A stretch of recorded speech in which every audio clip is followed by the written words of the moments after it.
Dead as nails. What's up, everybody? Welcome to a Spork of Ice and Fire. I am Scott. This is Sporking News Podcast. This is my buddy Grant, Mick Granterson of House Grant McGoley. First of my name. Yeah, first of his name. First of his name. Yeah. Log breaker. Yep. Yep. You know, I break a lot of things. A lot of things. So. Yeah. Hey, what is on that dude's sleeve? I just noticed that. It says A Song of Ice and Fire, but what's right in front of that? S I don't know. for Spork? We'll say S for Spork. All right. How you doing, Grant? Doing good, man. Doing good. Happy to be here. And we can talk about Song of Ice and Fire and get us one day closer to George's death, and then and then his wife releases everything. Yep. Yeah. Just Another Red Shirt. I love seeing like Just Another Red Shirt and Eric and all you guys from the old school chat at Nerdrotic. Zombie Box Reviews, my man Andy climbing and growing and making me look bad, but that's okay. And Brian, of course, number one. Love you, man. Tyrion loves sporks. Yeah, but I don't love Tyrion. I'm more of a hot pie guy, you know, somebody who could bake. I don't know about you. Well, I mean, he is Azor Ahai, so it makes sense. That's true. So, couple things to go over. Our aluminum spork stream. You ended it with telling me that the books are going to be released like tomorrow. George just announced, and that was a bold-faced lie. And I still, even after the show, went to look just around because sometimes you get in my ear like a worm, and I'm like, oh god, I got to figure this out. So yeah, complete bold-faced lie. No, I said about him not releasing them this year. Oh, gotcha. Okay, well, you're on point then. You got that. He's not releasing them, as we know. So because that was his words. Yeah, it was. I was like, he's a liar. He's definitely going to write all the books now. He's working on 2 other things. Yeah, dude, did he have anything to do with this King's Road game? No, nothing. Okay, thank God. So thank God, because I would have lost my mind. So he's just selling his name left and right. Remember what the wording that he used? Mm-hmm. He didn't say he was working on Winds of Winter. He didn't say he was working on No. He said the book that I'm working on. The book that I'm working on, yes. He didn't use, and he has always made sure to, in bold, say the Winds of Winter. But he said the book that I'm working on. So is he on to A Dream of Spring? He's the biggest troll ever. I would love it if that's what he's planning on doing. You know what I mean? What's up? Kolninsky in the house. Brian says, what is A Song of Ice and Fire? What is A Song of Ice and Fire is beyond the ice wall of flat Earth? Are you talking about flat Earth? Okay, man, slow down. Are you drinking and driving or drinking and typing? The Flate Earth. The Flate Earth. The Flate Earth. That's what they call it in Planetos. Yeah, the flat Earth. We would have to ask Mad Mardigan. I can't even talk, so don't. Mad Mardigan. Mad Mardigan. Mad Mardigan, you are a great swordsman. Listless Receptionist. I think The Winds of Winter will be one of those 2-volume sets. Too much going on. Look, when he said he only had 2 books left, and Danny just landed in the Dothraki Sea, I was like, no way he has only 2 books left. Like, yeah, but the thing of it is, we're assuming that it's going to take the same route that the TV show did. I don't think it is. It can't, can it? Yeah, she might completely skip all like the stuff in Marine and everything like that. Like, she might. Here's the thing. This is the one thing that we haven't actually considered. She might not go back. Yeah, she might go from where she is, get picked up by the dragon, and go straight to Westeros. Just leave everybody. I mean, if you think about the army she has in Marine with Victorian showing up with all his ships, the Unsullied, the Dothraki, the people from Marine that consider her the mother, and then Tyrion and some of the sellsword companies, and then she just decides to take her dragon and go, because guess what? That's all I really need. You know what I mean? Maybe that's what it is. Maybe, or it could also be whatever happens to her while she's there has broken her beyond everything else. It might not Well, be the big empowering girl boss moment that we got on TV. She might literally been torn down to shreds to being just that little girl that was sold off when she was what 13 years old. That might right. be her, and she's angry. And as we know, the dragons have there's a link with them. There's a link with that, right? She's And if filled with she gives rage. off that anger, right? She might just go over there and just start fucking wasting it. She might Well, waste the town with no effort and go, I don't need an army. mhm. I mean, I she don't does. need people to love me. I just need people to fear me. Yeah, fear works just as probably better. You know what I find interesting too is okay, so she's in the Dothraki Sea right now, and it's implied at the end of A Dance with Dragons that she has her period. And that's the first Yeah, time since Mary Masdul uh, gave birth to the real Tyrion. Tyrion Yeah, and sent back Rhaego to become Tyrion. You know what I mean? We all know that one. So like, will that embold her? Will she be? I don't know. Like I'm a woman again. I don't have to be timid. I'm not a little girl anymore. I'm that's what I actually a mean. woman. It could be multiple things. As I said, like if we're to believe that she's gonna end up in the same thing, where she's gonna be starting to torture and like just burn cities down, there has Hmm. to be a reason and a catalyst to start that. It can't be the stupid fucking bells, which has nothing to do with her. Nothing with It her. can't. John It Con. can't. It can't be that she just decides on a whim. They have to build up to it. And I think a logical way of doing it is where she is at the moment. Shit goes down. She gets broken. The dragon senses what's going on. She flies over there. She just wrecks one town. Yeah, just Not necessarily destroys it. just destroys it, and then flies to the next one, and immediately they surrender. Yeah, They and put that's they how put it down the goes. banners. She They don't gives have it. her She doesn't banners. even go immediately. She gives like one person. Well, the first town, one person lives. Yeah, Go, start yeah. warning people. And then she's just literally making her way from castle to castle, and then when Yeah, she gets there, they've all got the Targaryen banners up. yeah, And then so then she starts to realize within herself, she's like, I don't need an army. I'm the mother of dragons. yeah. I mean, it would work better if both her other dragons were with her, and she That's was what. like controlling them. Like Yeah. that's all she would Well, I need mean, to there's do no is there's have no the reason three. to say that they No, where she's at the moment that they don't turn up there.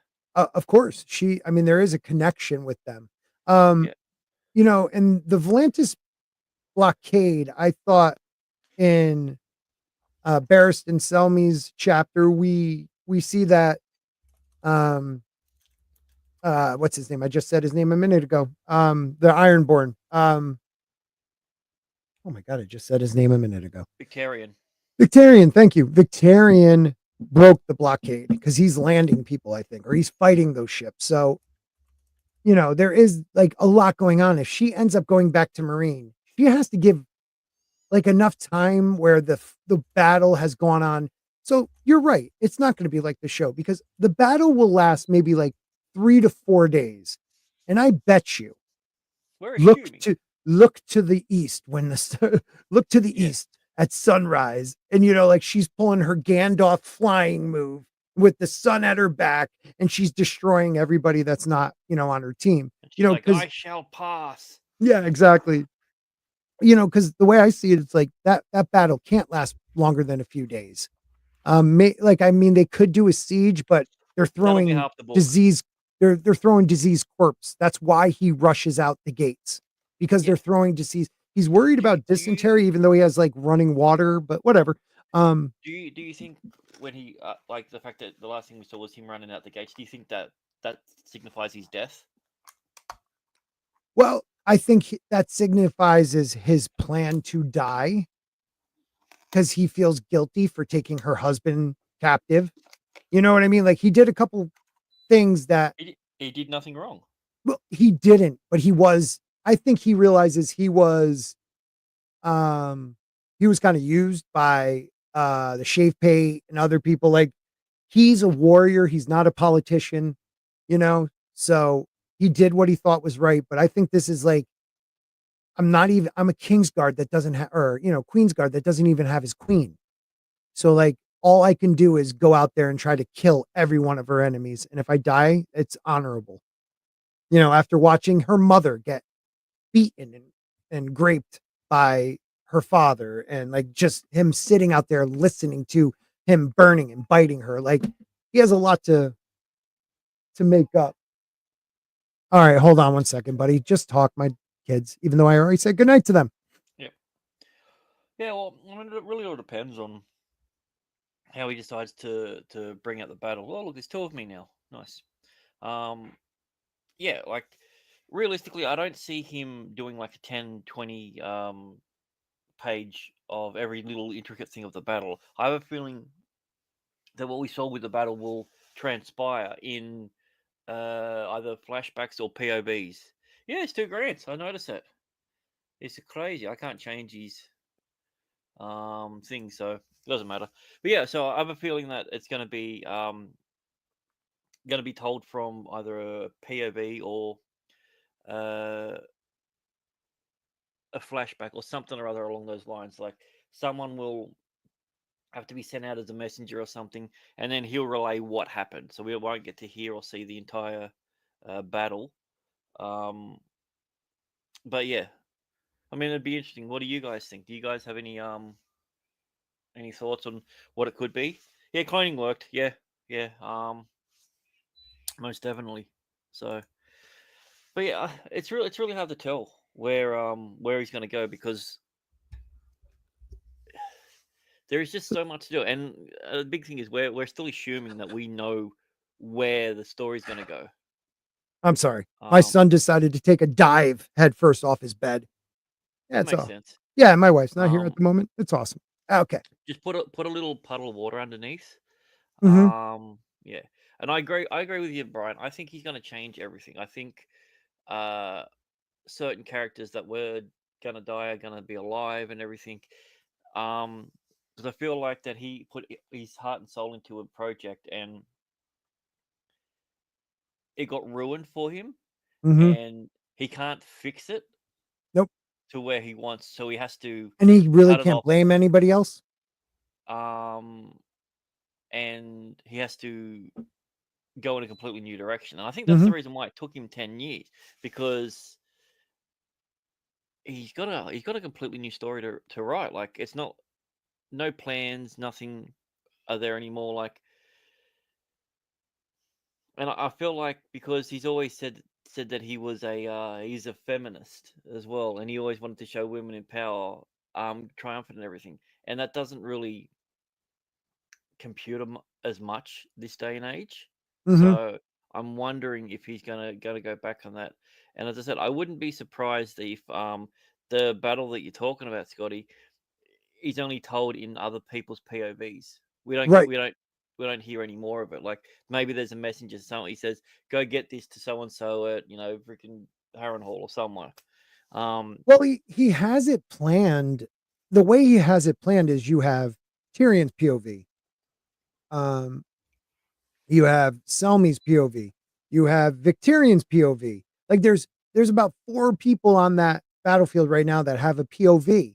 I mean, even Mormont. But it's just there's not enough book. So you're no, right. what I mean Like is going to be told she's by going to hear POV about it. of She's going to hear characters that about it. aren't in Yeah. battle. It's not going. Right. I don't think we're going to get any more POVs in battle. We're going to get Which will one of the piss one me off. when they introduce the high tower. It'll be one of the high towers, and he's got a raven, Yeah. and basically like okay, this battle is over, or this has done that. So and so did that. 3 casualties, And whatever it that'll was. piss me off, dude, because we've Mm. been waiting for these 3 battles. Really 2. I've been waiting for 2. I don't know what the hell Euron's gonna do, but he might try to raise a Kraken. He might use that horn his brother took. I don't know. He has something up his sleeve. But the Battle of Fire You think he's and the going to go Battle fuck of the queen? McQueen, I'm gonna give her the real crock. Yeah, that was dumb. Fucking hot topics, Euron. But you have you have the Battle of Ice outside of Winterfell, on that fishing little island, on that fishing lake. That's the Battle of Ice. That I want to see, I want to feel, I want to hear, taste, see everything. And then you have the Battle of Fire, but then the others still have to show up, And then you have the battle. Like there is just too much going on. I know we were going to talk about the top 10 POV and we'll get there, but it it's unbelievable that I think that's his problem. He's trying to fit it all into one book with a wrap-up book. And it's just not going to work. Well, 1,500 pages for a book is massive. That's 3 books. Yeah. Yeah. I mean, Um, it's like not unheard of for a manuscript. Like I've had people talk about like the 1,500 pages is not actually what you're going to get because that's like manuscript pages. I don't know. Other smarter people have explained it. But that's like the max amount for. George said it's going to be his biggest book. I can imagine it is. And Yeah. remember, Oh man. you've also got to understand he does declare. You know how he's got his 2 books split up. He declares that as one book. That is true. In a way, he still like holds those. He always talks about them, both of them, as the one book. Yeah. Because I don't think he wanted to release them separately. No. When he talked about doing 7 books, I still believe that there is another book out there after this one, because of the way in which he talks about how he was forced to essentially split the story. Yeah, he always brings that up. Yep, you're right. He always brings that up. Yeah. And it ruined the books for some people. Like me, it didn't. I enjoyed both books. Oh, thank God I didn't read them when they came out because that would have been fucking terrible. Well, same here. I read them before. Like I read that, wait a minute, Feast for Crows, right? A Feast for Crows maybe a year before A Dance with Dragons came out. Maybe 2 years before. So it wasn't like a long wait. But I didn't think A Feast for Crows was bad. Like there's some people that think it's a terrible book. I think a lot of shit goes on in A Feast for Crows. My problem is I feel like it was 90% build up and only 5% payoff, and 5% like what was the point of the rest of this? Right. What up, Sonny? But I feel like on the reread, it was one of the ones that I enjoyed more. Yeah. Right. Only because I thought this was the one I had to get through because nothing happens. But I mean, a lot does. I know, but I'm saying, but what I'm saying is, overall story arc from start to finish. It's not like Game of Thrones. Game of Thrones, I thought was really done. It was probably better paced than the other ones. But it always had something that it was building towards that got paid off in little pieces here and there. Where I feel like Feast for Crows doesn't have that. Well, because it's about a lot of characters people don't care about. Yeah. You know what I mean? Like let's think. You're saying those POVs won't be in the top 10 POVs? Well, look, maybe not. Your POVs in there are Cersei, Jaime, Samwell, Sansa, Brienne, and Arya. Like Sansa drives me nuts. Lemon cake. I can't stand her half the time. Sam, I like his story, but mostly that was on a ship and with the dying Aemon Targaryen. Cersei's is more of her just being like, that's her POV. So she thinks she's, if I was just born a man, one of the better ones is Jaime's arc. That's Jaime's arc of redemption in this, and him and Brienne. That's what I'm saying. That's what I'm saying. We got the build up and the thing to him doing a face turn or whatever it was, but it wasn't even that. He was just, we're like, oh, okay, he's getting shit on a bit, so we're starting to feel sorry for him. Oh, okay. He's not he lost his hand, this and that. Yeah. He's not a complete piece of shit. He actually, saved someone. It's just like, well, yeah, like. Well, he was never portrayed as an. He still threatens to kill. I'm sorry. Go ahead. I mean, he was never an evil character. Right. So the whole redemption, I don't consider it a redemption arc at all. I've always fought against him being redeemed. We just saw his side of things. That was literally all it was. Nothing in his attitude about stuff had changed, except the difference is now he's forced to be more passive because he's no longer a warrior. Right. He's still practicing, like with the what's his name has no tongue, right? Or somebody. Bronn for a little bit, and somebody else. He doesn't want to. I get them messed with Bronn because Bronn keeps kicking the shit out of him. Is it Bronn though, or is that just because the old man died in the show? I think the old man died in real No, life. I don't remember Braun in the books and Bron Jamie. was. Braun was like on his own castle by Oh that no, he point, wasn't. That's wasn't right. he? That was the show. Shit. Yeah, that was the show. The old man died, No, so they just no. Who was I'm Bron fighting then? dude, Bron was. that's the problem. I have to go through and do a reread, and maybe we should just do that, like a reread, and do like maybe the book and just discuss each book for like 5 weeks. Ill and And Pain. I can't read 5 books in 5 weeks. Yeah, Ill and Pain. Yeah, thank you, Sonny. Thank you, Sonny. Victor says Davos POV since we see Stannis through his eye. Yeah, awesome POV. Like you find out the humanity, like how a man like Davos, who's a smuggler, who the man cut his freaking fingers off to the top, Yeah. this knuckle. After How he he respects saved him. after he saved his life. After he saved him, his reward is to lose his fingers and to be forced to wear them around his neck like a fucking punishment. But then raised to a knight, raised to a But- lord, actually. Yeah. But then even with that, like there is no resentment. There is like if you said there's a 5% chance that Stannis is going to die, you need to literally jump on this sword. Davos Mhm. would do it. Like it's a weird Munchausen, not Munch, like Stockholm syndrome. Right. Like where does loyalty and love lie, and fear and threat? Like it's a very interesting relationship that they have, and Yeah. seeing through his POV the way in which he reveres Stannis and Well, how he's how it's like no, he was right doing what he was doing. well, that's it. And Davos sees that. He's like, wow, this man took my fingers because yes, I was a smuggler who got away with a lot, but yet he raised me to a lord of my own house, just a kid from Flea Bottom, raised to a lord. And so he got both the dual sides of Stannis. The I'm by the book, you broke the law. This is what your punishment will be, but I'm also going to give you for your bravery sneaking through that barricade and coming in with onions and stuff. Like I am going to give you a lordship because no other man did that. It wasn't until Ned Stark showed up. His brother would have left him there. You know what I mean? It wasn't even his brother's idea for him to go, Ned Stark to go and lift the siege. It was Ned getting out of town because he was pissed off at Robert. Like, no wonder Stannis couldn't stand Robert.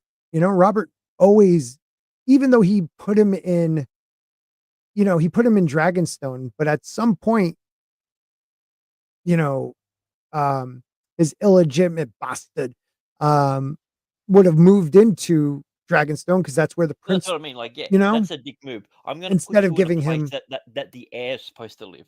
This is right, the place for the heir. Oh, but yeah, what's that? You're not the heir. right, right, and you're the second. You are now.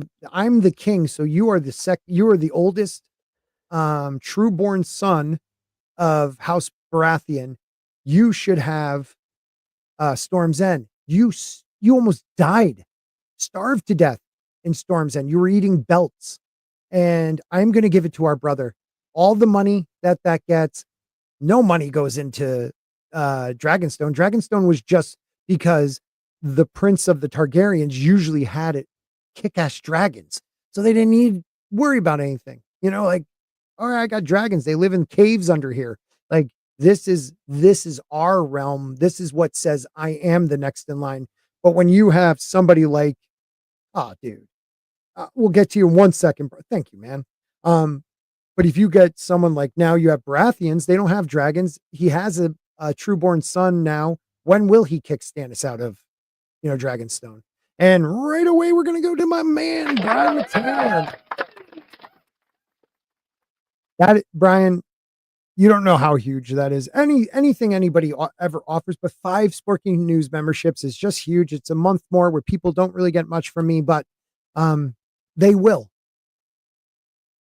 Someday, they will. Yeah, so all we need is 3 more memberships and we can unlock a new emoji. Yeah, new emoji. We have the Fauci one. I need to get, I don't know, Tina's been on that for about 3 years now. So, and I finally shipped out stuff to her. Jeez. All right, so we got Sci-Fi Horizon is a new member. We got That's a Scattered Night. That is an awesome name. Bat Manuel, long time, man. Good to see you. Kenneth LaRoche, thank you for being here. It's been a long time.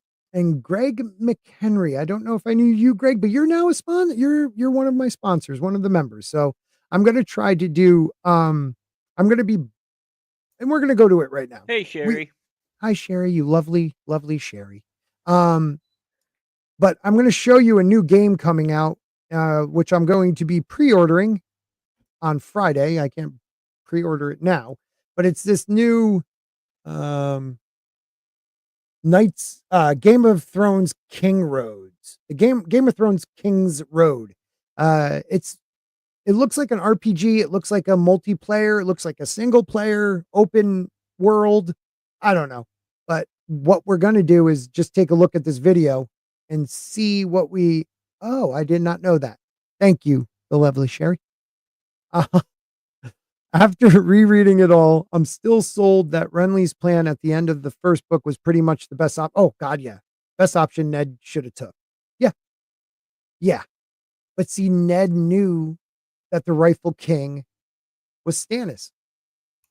And Renly was Ned's not trying to do what would be what's best. He's trying to do the thing that's going to get him killed.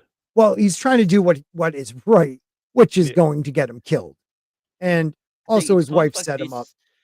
I wish we could do a little swap. I just want to just for a moment in time. I know we can't really do like what ifs and everything, but what if something mysterious happened and Ned got transported back in time and we got Cregan Stark in Ned's place? Oh, Cregan Stark would have killed everybody. Do you think he would have killed everybody? Do you think he would have committed regicide? Oh my God. Everyone would have died.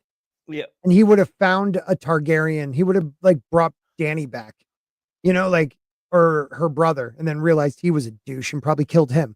Cregan Stark was badass. He was still alive was it Cregan Stark still when the third king? Yeah. Or fourth king. No, fourth king. The couple. Oh my God. Jaharis and Alicent. When she went there, that must have been way too past his time, right? Because I know the Lord was old. He was only, I think, 19 or 20 when Jace and that went up there.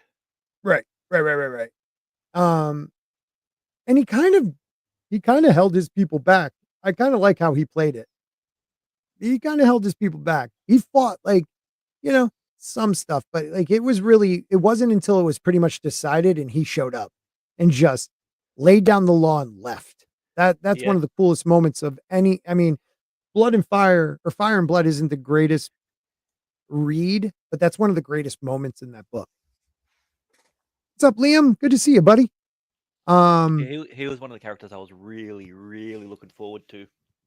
I was just asking the same thing. I don't know if he lived that long because they do say, I remember the Lord is very old and cranky, but he liked Alicent. He was smiling and she said he gets a bad rap type thing. I can look that up real quick. Cregan's, yeah. That Cregan, yeah, it's the same Cregan that we're talking about. It is, right? He's just old. Well, yeah, because he, I think George was initially saying he was going to die with all the, he was going to be one of the Whitebeard's casualties. Well, because, his reign, Cregan Stark was Lord of Winterfell and head of House Stark for the reigns of Viserys the First, Aegon the Second, Aegon the Third, Daeron the First. So, he was alive a long time. That makes no sense to me, though. Wait a minute, that makes no sense. Then it must have been his father. Okay, so this is after. Cregan's father wasn't called Cregan, though. Then who was the old guy before him?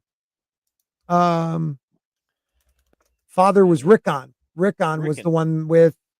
No, because his reign was only Viserys. His one was only short though because he died. That's why Cregan took over. And he had to quell all the shit with his uncle as well. Remember? Because his uncle tried to take right. And Benjen Stark, head of House Stark, reigned during King Viserys the First too, whom he had two sons, Rickon and Bernard. But Bernard tried to take his throne. Yeah, That's right. Bernard was the regent until Cregan came of age, but then refused to give it up when he was 18 or Okay, 16. so who the frig was the Alright, so one during what are you after? Who was I'm the trying to head find of which one was the lord during Alicent's. I totally screwed that up because that comes way after. But Okay, let's have a look. So Winterfell. Torrin died after must have been dead. Torrin submitted to Aegon. ScreenRant Torrin's daughter to Ronald Arryn.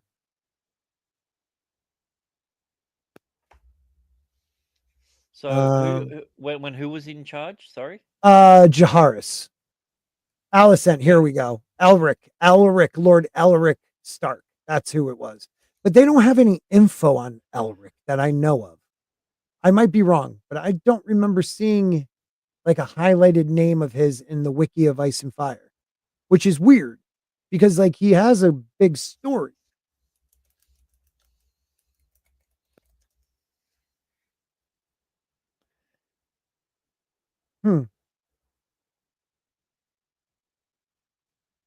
He died in 72 AC, succeeded by his grandson, Edric. Okay. Sorry, guys. You know how we are. We get stuck on something. Didn't Ned's brother become a half other? No, that's in the show.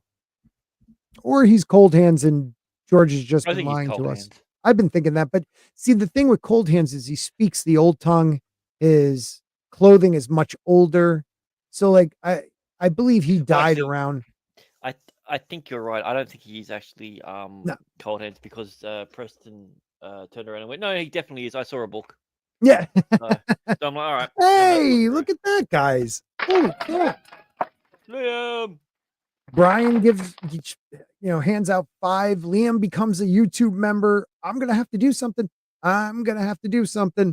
Like a stream where I play the game. Oh, I just had it on stage. Game of Thrones, King's Road. Would you guys be down with that? Just watching me, because I am terrible at fighting games. It takes me a long time to get used to the controllers. Let's see what they have to share with us in this little promo, though.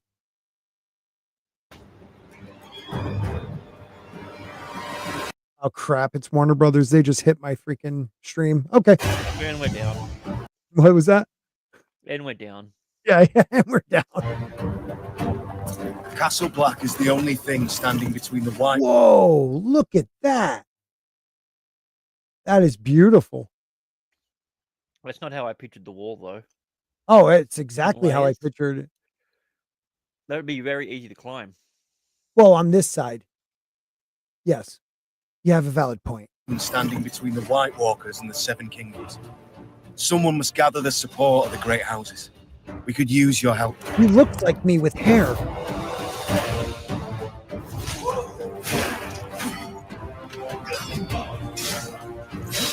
Wait a minute. Was that like a fire white? I don't know what that was. Yeah, it looks like he's fighting a fire white. Okay. Why is his sword in flames? I don't know. Is he a Zora High?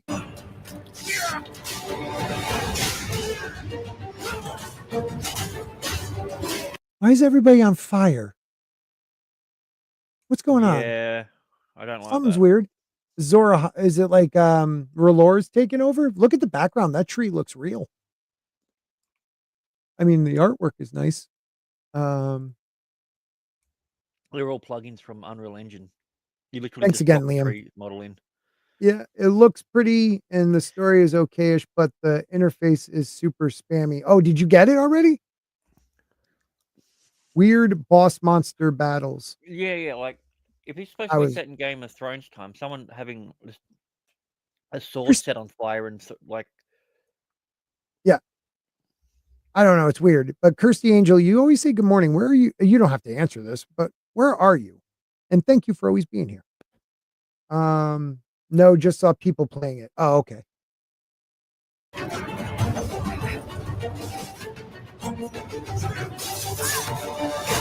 Oh God, Arya. She's so badass.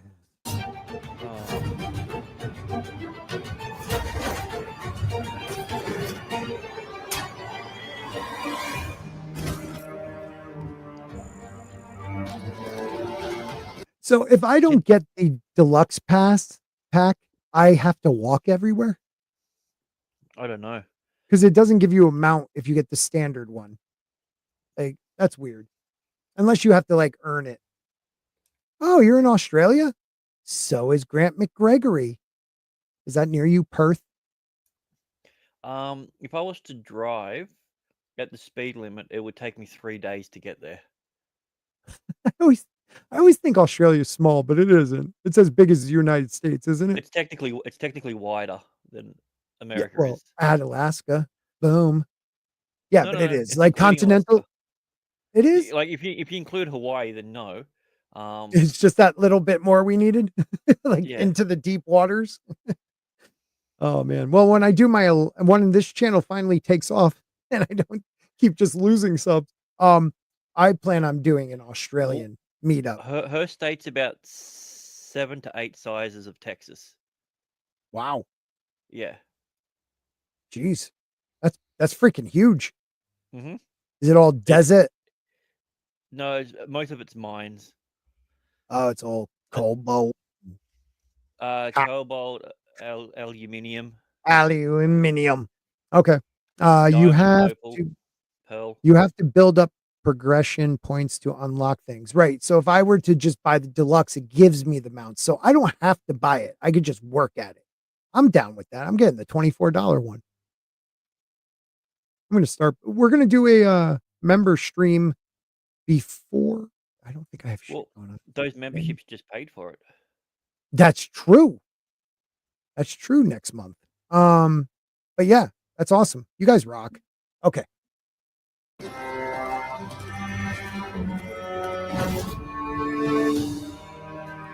See, if I'm honest, that's what I'm looking forward to the most. I'll probably The spend story. more time.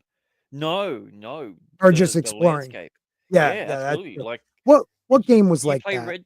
Red Dead Redemption 2? Right. There was a game years ago. I'm talking like 2008. It was really dope, and I can't remember it. Someone said Morrowind. El- Yeah. Dude, hours just doing stupid stuff in that game, getting nowhere. A lot of fun.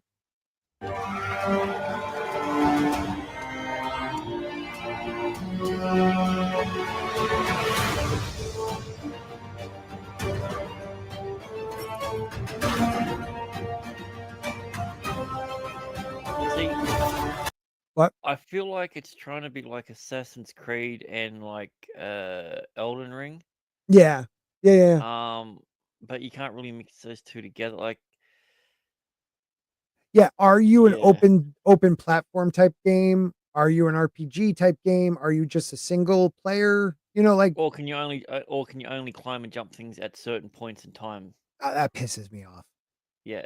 It's just like I can do a leap sort of thing, but there's a shrub that I can't get over to get to the other Right. side of the thing. I have I to just walk keep all the jumping way up around. straight. Yeah. Yeah.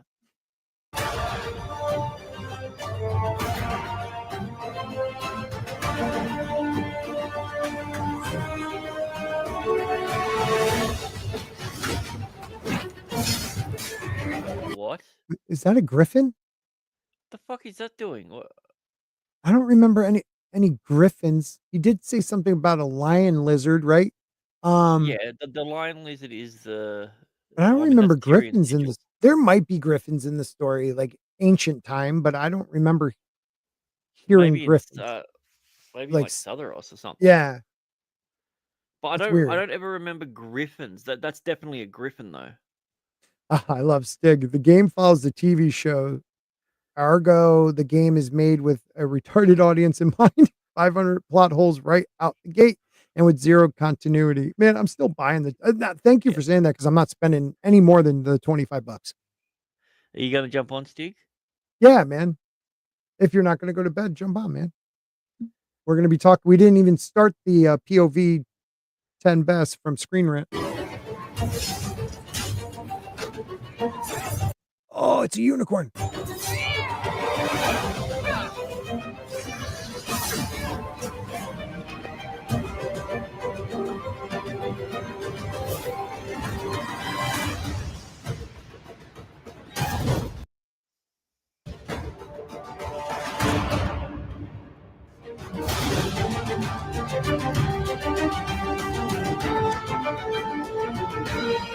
course, they've got the ghost as a fucking. I mean, you mouse. can, if I can ride a dire wolf though. Look at that. They screw you for the $24. Like you get Jon Snow emoji. Awesome. Awesome. Northern outfit and early access. That's it. And what's a battle pass? What the hell is a battle pass? Do I have to get the $50 one just to play the battle pass? Shit, I'm gonna have to get the $50 one. I'm not spending $90. That's crazy. They're crazy, I say. This game is to Martin's books what the Gollum game was to Tok. Okay, that bad. All right, I got you. Battle pass is some dumbass Oh, so I don't even have to get that. It's not worth it paying more. Okay, thank you guys. Because I mean, it'll be fun watching me try to play a game. So I'll get the $25 one today. And then we'll do a member stream where Grant, you want to jump on with me? We'll watch me play that dumb game and you can make fun of me. Or play along. I'll make fun of you either way. Yeah, that's true. That's true. All right. So next up, everybody, we're going to be talking about ScreenRant article, where for some reason they're telling us the best. Now, I want to get the name right here because let's get the. Oh shoot! Oh good, it's not on screen. That would have been bad because I had everything shown. All right, all the way to the top. This is their Game of Thrones 10 best POV characters in the Song of Ice and Fire books. Ranked. I know. Ranked. Best books ranked. Now, why not just say, because to me, okay, I guess what he's saying, Song of Ice and Fire books are the 5 main books. It's not everything else. It's the wording that gets me. You know what I mean? Main, I would have said like the Song of Ice and Fire main book series or something. But anyways, Charlie says A Song of Ice and Fire, the book series that Game of Thrones is based on, is largely defined by its POV perspectives, which vary greatly throughout. The 5 published books, George R. R. Martin's A Song of Ice and Fire novels, are some of the most prolific works in contemporary fantasy. And while he didn't invent the technique of telling the story from various points of view, he arguably uses it in the most meaningful way. I agree with that. I think his ability to become different characters and write in their mindset is one of the best I've ever seen, but I don't read much. Yeah, All right. Yeah, Stig makes a good point here. I know he does. I'll get that. Oh, here we go. Okay. 10 out. I thought it was the one before that. 10 out of the 24 POV characters, including the 8 that only had 1 chapter. So top 10 out of 16, really? Yeah, true. You're absolutely right. What up, Zach? Let's see though. I want to see the order they go in though. Like Catelyn, number 1. Well, I can tell you one thing. Good old Charlie hates Ned. So if I he's hate not on Charlie. here, I wouldn't be surprised, but it'd be wrong if he's not. If Ned Stark's not on there, Yeah. that would be stupid. Like he gives us some of the biggest theory, ideas. All right. Let's just go. Realistically, yeah, blah, blah, blah. Number 10. Wait a minute. Does he say anything? Realistically, there are so many amazing characters that picking 10 is nearly impossible. I think Stig just said no, because there's only really 16.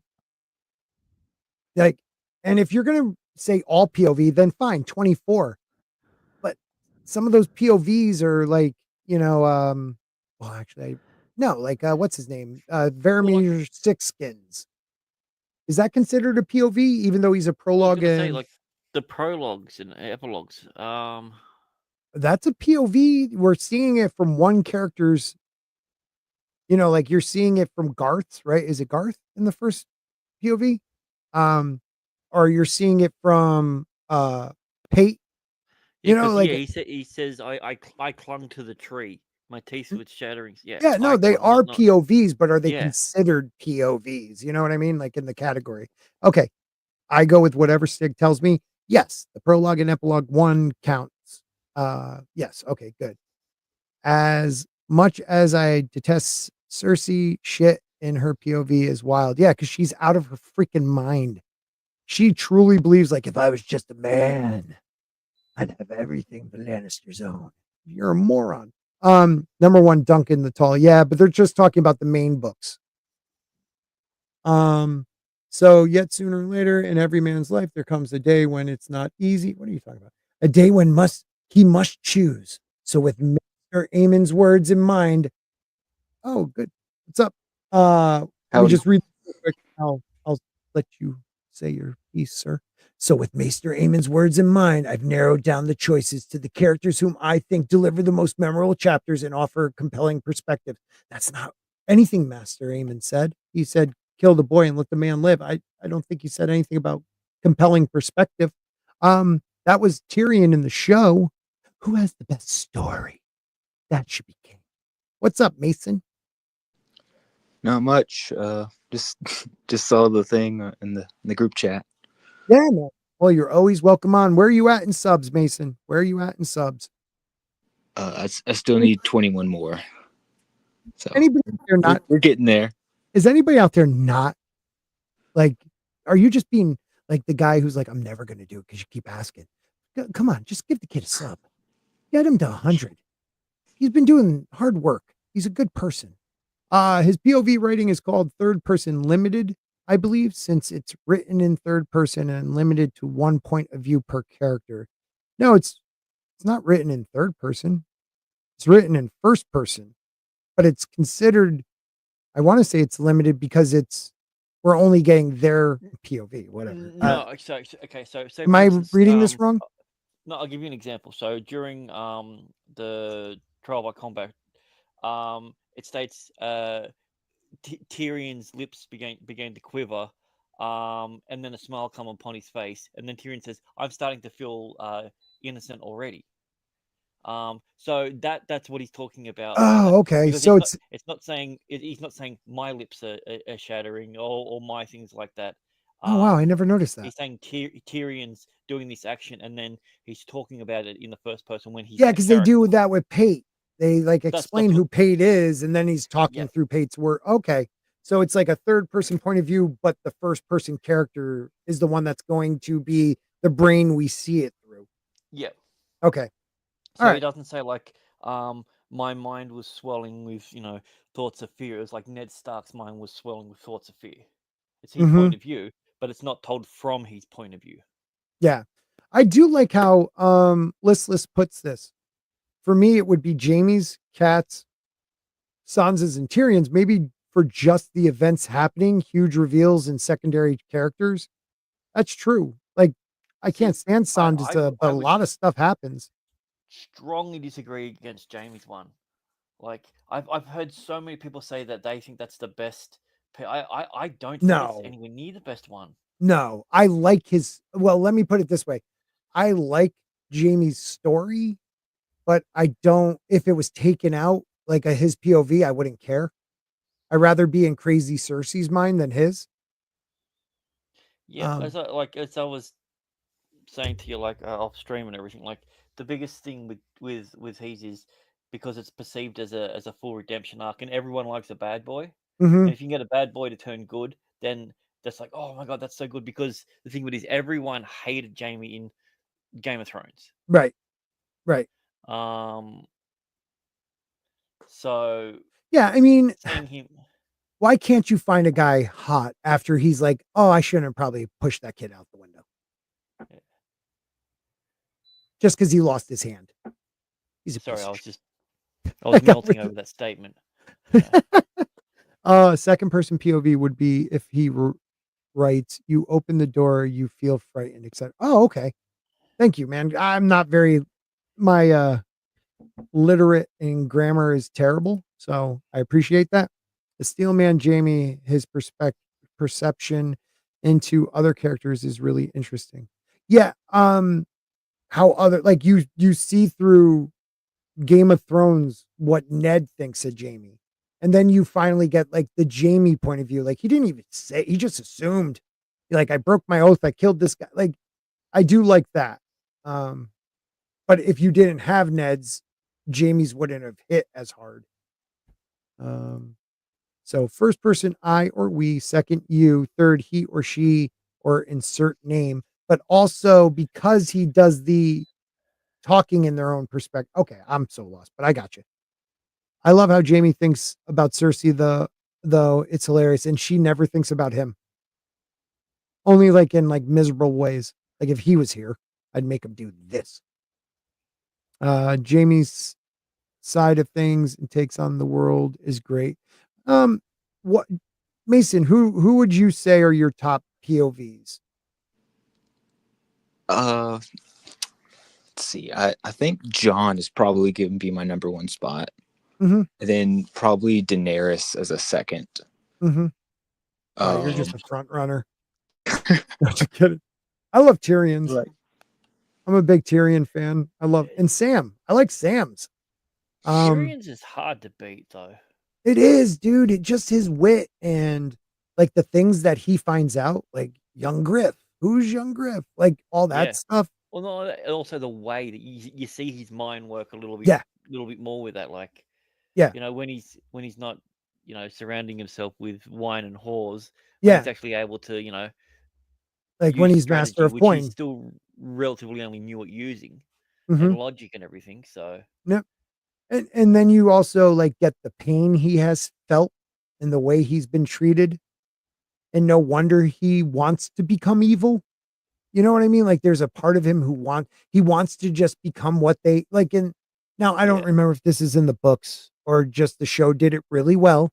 But in his trial, you know, I wish I was the that was in the monster. show. I wish I was the monster That's that one you of the claim. best Yeah, yeah, that was one of the best moments they that wrote. wasn't in the book word. It was something similar to it, but the way in which the way in which Dinklage delivered it was pretty good. Delivered it was awesome. Yeah. All right, let's get on this. Number 10.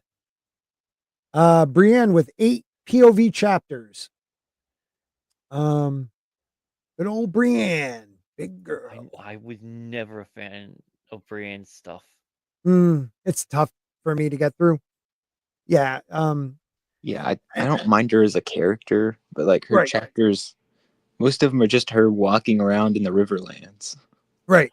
Yeah, getting even uglier by people biting things off and you know, maybe like we find out the Hound is still alive, you know, like stuff like that. Yeah. Let's see. Brienne of Tarth is an interesting one. As many criticize her chapters for being adjacent to the main plot and for being one of the components of the last 2 books that stall events from moving forward. I would argue that while Brienne's chapters aren't very plot focused, they are possibly the most faithful to the anti-war core theme of George R. R. Martin's books. Brienne is our witness to the horrifying devastation of the War of the Five Kings. So is Arya. There's quite a few actually. With her travels around the Riverlands, offering a sophisticated view of the consequences of our other characters' actions. A valid point, but it's boring as hell. Also, they did give us Nimble Dick, so like it That's kind of true. evens out. That's kind of true. Nimble Dick. Uh, But we would also saw Nimble Dick with Arya, right? When she was with because he was with the Band of Brothers or Band of Brothers. Brotherhood. The Brotherhood of Without Banners. I always do that. It's like World War II, The Band of Westeros. Brotherhoods. Yeah, the Band of Brotherhoods. But you do like her story. Okay. I mean, Brienne is more entertaining through Jamie. Yeah. I mean, she's the character I could have done with maybe 4 POV chapters just to see how she thinks of herself in a world where she Yeah, I think is she had not. 8. 8 or Yeah, 9 that's from what it memory. said, 8. It said 8. Sorry, I wasn't paying Yeah. attention. No, it's okay. I talk a Yeah. lot. But yeah, I think she if she had 4 where we could see like how pain from like men treating her bad and you know how she wants to just be a true knight, blah blah blah. The rest could have came from somebody else's point of view. All right. Number 9, Sansa, 25 POV chapters. God, this kid's such a great actor, and that dude in the back was such a great dick. I guess he's coming back around though, acting. He gave up acting for a while, but I think he's recently been in a movie. He's I knew doing you he's could. doing a new thing where he's got a big moustache. Yeah, I knew you couldn't stay away, Stick. What's up, brother? Hi. How's it Yeah, going? I've been just monkeying around. hmm Actually, I have a stream later today too. This is like for the first time in 5 years. I have 2 streams in a day or something. Big events. What? What is it? Mars? No, it's on Matt Wilkins' channel. We're Oh, talking Matt. about, yeah, season 2 of Scott doesn't remember Spartacus. Matt. And I do remember Matt. Matt wasn't Matt. He was before me, and Matt did a lot of. Didn't he do a lot of Star Wars? it's the number 1 Star Wars channel really on. Yeah, like extended on universe YouTube. type stuff, right? Yeah. That's And who I'm thinking. Tomorrow I'm going to be on. Tomorrow I'm going to be on with John Talks. Oh, dude, I miss John. Tell him I said hello. Yeah, I'm gonna reach out. He Yeah, doesn't John is remember good you. people. Oh, I love He's John. he's too big now for you. No, he was Well, already way too well, big for me. He doesn't love you back. He hates you. No, he loves me. It's one of those loves that makes me feel weird. He's like, I shouldn't love someone Yeah. this much, you know? Yeah, like a strange We had some uncle. good I was in the Boy Scouts. So I know what you mean. We had some fun times on his channel where like I know he was like, why did I do this? Like, why did I have these people on? There was like a couple of us that did. It was like me. I forget who was on. There was like 4 or 5 of us, and we did it like a couple times in a row. And then he was like, okay, I'm done. I love John though. He's a good dude. But okay, so first 2, we got Brienne. What's your thoughts on Brienne, Stig? POV. Well, it's a necessary POV because it tells you what's going on at the Riverlands, you know, Mhm. and it kind of fleshes out and foreshadows some stuff, and it's also used to tell little local legends and things like Mhm. that. That's what you want I about think a POV Martin for a used. character. All the interesting shit about something else. Yeah, because Brienne herself isn't interesting at all, I think. No, No. she's But She's That's like why a I wet don't like blanket. being a point of view character. That's what I'm saying. Like everything that you're mentioning, I liked all that, but that has nothing to do with Brienne. She just happened to be Yeah. walking past things. well, Yeah. Brienne, well, Johnny. it's. Oh, sorry. Go ahead. No, please go ahead. Well, it's basically replacing what Arya did in terms of telling the Riverland story because Arya left. But Mhm. before that, it was pretty much the same Arya and the Hound traveling the Riverlands in that area, and you got Yeah. to see how bad it was.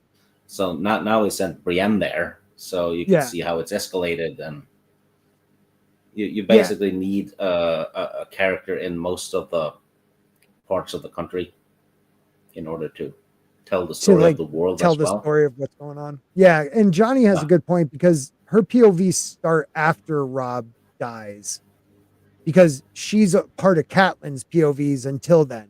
So like the War of the 5 Kings, it's like she's more of the aftermath where it's really now the war of nobody, right? Because Rob's dead. God. Oh, it's only Tommen's now Stan. It's only Stannis left, but others are popping up though. right. So it's basically he's the leftover from that Yeah. war, and then a new one is starting with several parts because the Greyjoys, and you have young Griff and Connington, and stuff like that, and Dorne. Dude, you have a valid point there. The War of the 5 Kings, if you really want to think about it, Stannis won that. He's the last man standing out of those first 5. So kudos to him. I never even thought of that. Like all the That's rest why are he's dead. the one true king. That's why do you think we've been calling him that the whole Well, time? He's the one true king because the law says it. And he won. Yeah, And he won. And the TV show forgot to even have Balon Greyjoy do anything, so he actually dies after the War of the Kings without even participating. Yeah. In the show. Yeah. And then our next one is Sansa. And I fell agree. Off a bridge, that counts. I agree with listless receptionist. I would argue to put Sansa higher in the list only because through her, we really get all the Game of Thrones machinations. I said it right. a lot of them. I love my politics, and it's also the abuse she's put through. But like, you get all the drama, the murder plots, the murders. You get the veil, even though like she's kind of like clueless to what's going on. If you read like what's happening in the veil, like they're all like being nice to her just to figure out who the hell she really is. Like Yeah. her friend, I forget her friend, but yeah, not a lot of POVs are interesting. Sorry, go ahead. And I'm trying to remember friend's name. she was also used as a counterpoint to Tyrion, where we would see what Tyrion experienced in King's Landing, right? And then we got it from her point of view, and they didn't always match, so we could figure out, hey, Varys, especially the thing with the necklace, he had a big hand in that. Big fat. Yeah. Well, he fat does hand have in big the- hands. He's quite huge. So, Was it a Yeah. necklace or was it the hairnet? oh, it was a hairnet. No, It was a was hairnet. the- That was in the books. The books was a Necklace necklace. Sir Dantas, yeah, the hairnet, but Sir Dantas let slip stuff to Sansa. Yeah, that Tyrion didn't know. yeah. And then I think if George is because of the ending, he decided to change things. I think Stannis lives and becomes the one true king. That would be so great if Stannis I is the think he one true takes king with- at the end. I think he takes Winterfell, but I agree, that's it. 100%. That's it. I don't think he has. I think he's He takes paving the way Winterfell, for and Dawn. then when the others come down, they wipe him out. Yeah. Look, we already know through Maester Aemon his sword is a fake. And that right there tells you he's like he's a fake in a way. Yeah. And he has the right of the law. He should be the king. And he's only doing this for his duty, but Duty. But if which he can't do because he's not with her, everyone's like, he's going to kill his daughter. That's the moment. If he has anything to do with it, that's the moment when duty is no longer a part of it. Now it's obsession. He wants to be king. It's no longer duty if he actually has to kill his daughter for Leroy. Actually, no, because he switches. Because Davos talks to him, and basically does the JFK on him. Like, don't think about what the kingdom should do for you, but what you should do for the kingdom. And that's when he goes Right. north and takes out the wildlings. So That is there true. has been a switch. There has been a switch with Stannis, but I think he's basically true. paving the way for something Jon is going to do in the future. So Yeah. I think he's gonna. I think he's gonna croak, but yeah. Yeah. He's definitely going to take Winterfell though. And he'll If be he the was one that that puts, important, yeah. If he was that important, he would have been a POV character. Mhm. I think. Yeah. Oh, I mean, and he is the Night interesting King if you thought, want to. though. Yeah, go ahead. If Stannis isn't the prince that was promised, he's not Azor Ahai. He's a fake one. Wouldn't that make him the Antichrist? Yeah. Yeah. Yeah, if he's not the savior. Mhm. I mean, not as charismatic as you would think, but like, yeah, there are parts like he has a fake glow. His sword has a fake glow, like people follow him. He's not charismatic, but people follow him because of his strength, and like, yeah, he is. I never thought of it that way. So let's read a little Sansa here. Sansa Stark has one of the most tangible story arcs in A Song of Ice and Fire, shifting from the daydreaming young girl who wants to be fairy tale princess to the young woman who craves nothing more than family and home. Her story offers a gut-wrenching depiction of the death of innocence, yeah, truly. And the most tragic, well, I think that's Jane Poole, actually. The most tragic aspect of her chapters is the transformation of her becoming distrusting and cynical, the exact qualities of the antagonist who ruined her life. What I think is most beautiful about Sansa's chapters, though, is takes that forever to get that message. but I still don't think she's gotten it, dude. I don't think she gets beaten to a pulp, basically. Just like, people can change. Yeah, It's and like, oh, but she's still like not thinking. She's not playing the game. Like she's not. Things are happening in her favor around her. she's not orchestrating any of it. Well, she's also giving out, like she's not aware, like everyone around her is not a real friend. Like that girl, whatever, the Royce girl, I think it's a Royce girl. Like she is just being her friend to get information. And like, she wants to be back in Winterfell. So she's acting like that girl from Winterfell, but a little more mature because she's seen some shit. Well, it's not just that, because whoever wrote this can't claim that she is cynical. She's distrusting, yeah, but cynical, no. I mean, she truly cares for Sweet Robin. Yes, and his she's well-being. not cynical. Yeah. Yeah. And this right now, like people are like, oh, but Littlefinger, and he's done everything to her, and blah blah. But she doesn't know Littlefinger's relationship with her mother. She has only been abused for like the last 8 months to a year, and finally got freed. And this guy's treating her nice. Like it's textbook, like in a way, like brainwashing. He could do whatever. If he's just nice to her, she's going to follow him wherever he goes. The poor kid. But yeah, I would like to see her get more self-aware of her own power, because if she marries Sweet Robin or Harry the heir and they both die and she's the last one, she now is the heir, because we don't know about Bran. So she is the heir to Winterfell, and she is the heir to the Eyrie. She has power. And even the Fingers, really, because Littlefinger claimed she was his daughter. So, yeah, but it was actually she could actually get a huge. She could actually end up with a huge chunk of the whole damn map. Right.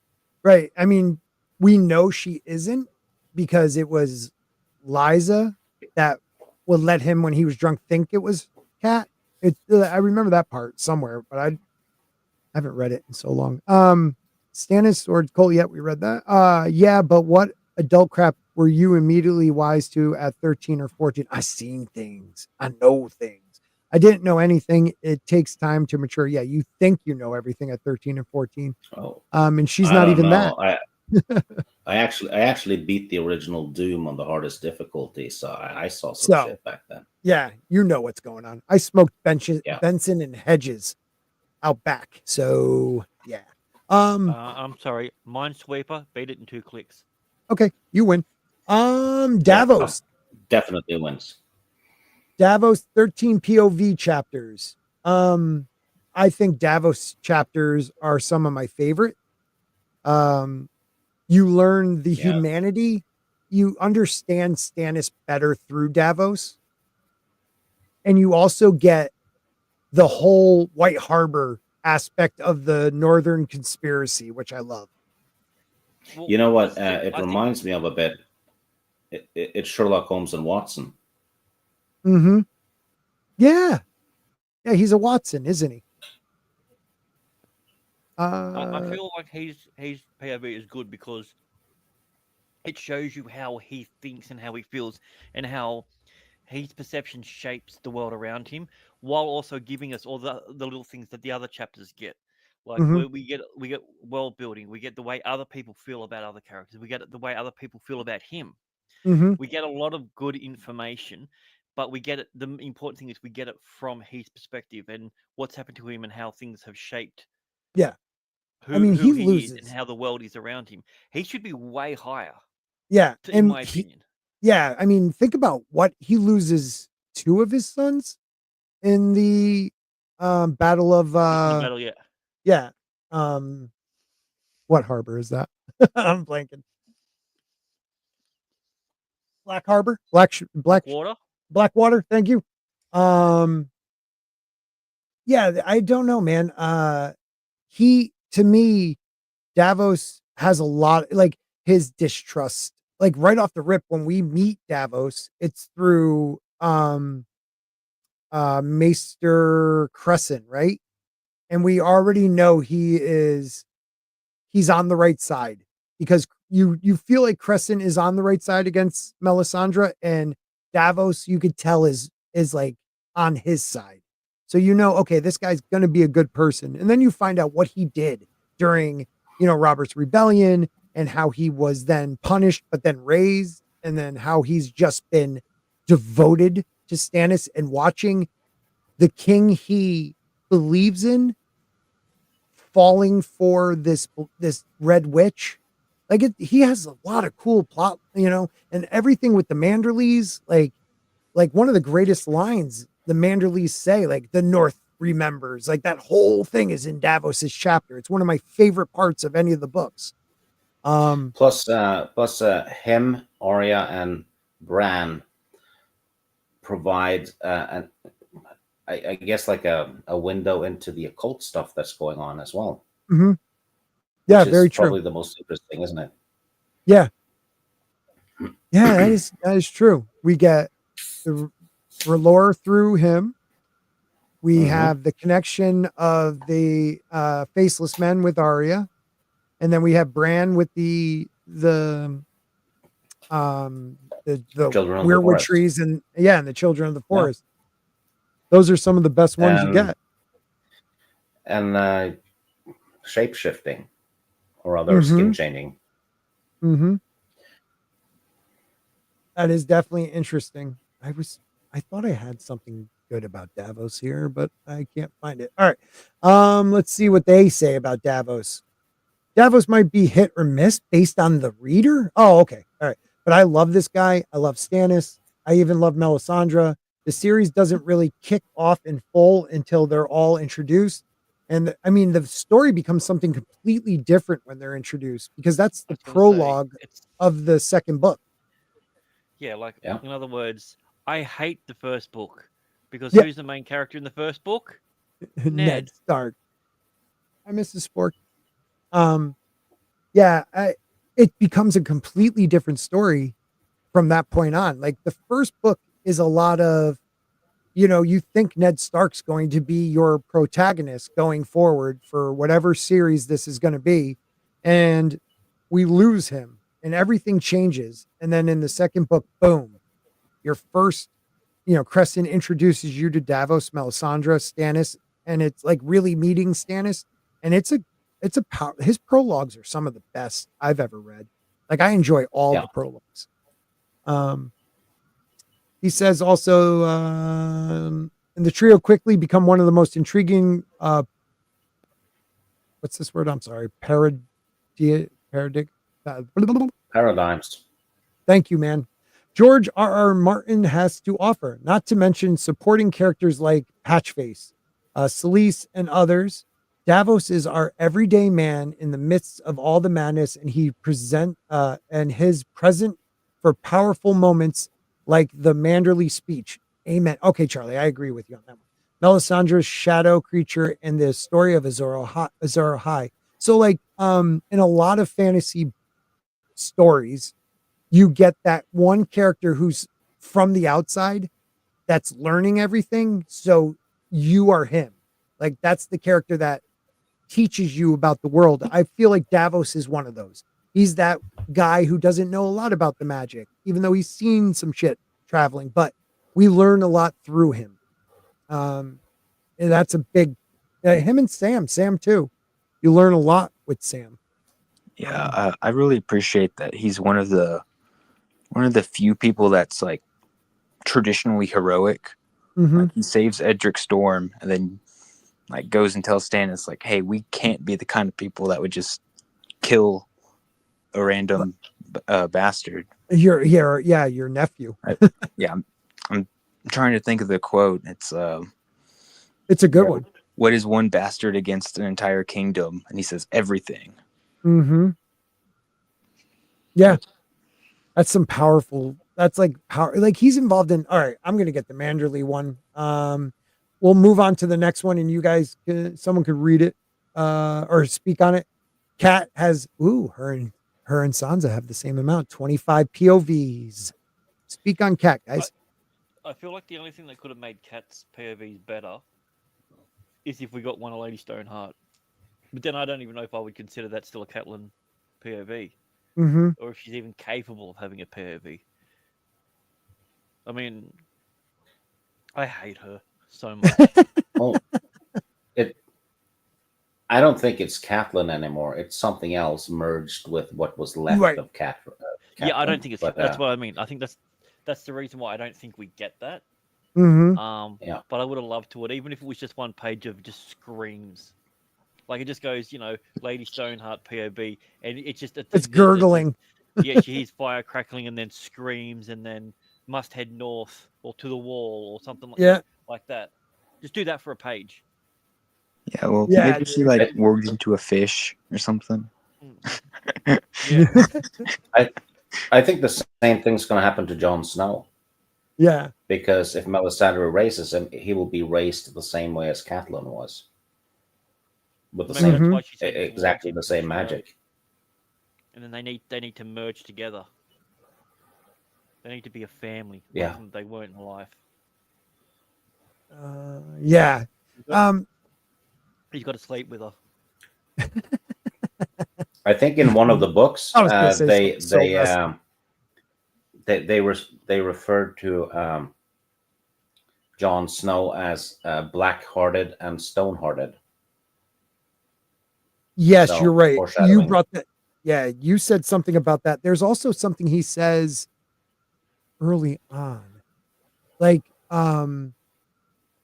doesn't Rob want to be, or is it him who wants to be? Like, you pointed this out once. It's so random why I'm saying this, but like, we got a clue that his parentage is most likely Targaryen from the very first time they were like talking about as they played as kids. John would always be Aemon the Dragon Knight, like he always picked a Targaryen. I always thought that was kind of interesting. I don't know why that just jumped into my head. Sorry. Yeah. So Cat, now we don't consider, all right, you guys just said it, right? We don't consider Lady Stoneheart if she does get a POV, which I don't think she can, but if she did it, it's not Cat. She won't. Anymore. Yeah. Because Martin said he's not going to do more POVs, with the exception no new of ones. True. Yeah, no new ones. So, yeah. But he did say the prologue, right? And the epilogue could be new, right? Prologues and epilogues, but they will be one-offs, and usually those characters die. Mm-hmm. So, well, Catelyn does have the Red Wedding chapter, which is a big one. Yeah. So even if we don't like her, that's an awesome chapter. And we also learn a bit about Rob's will. We learn how she sucks at making deals. Like that deal to cross the twins should never have happened.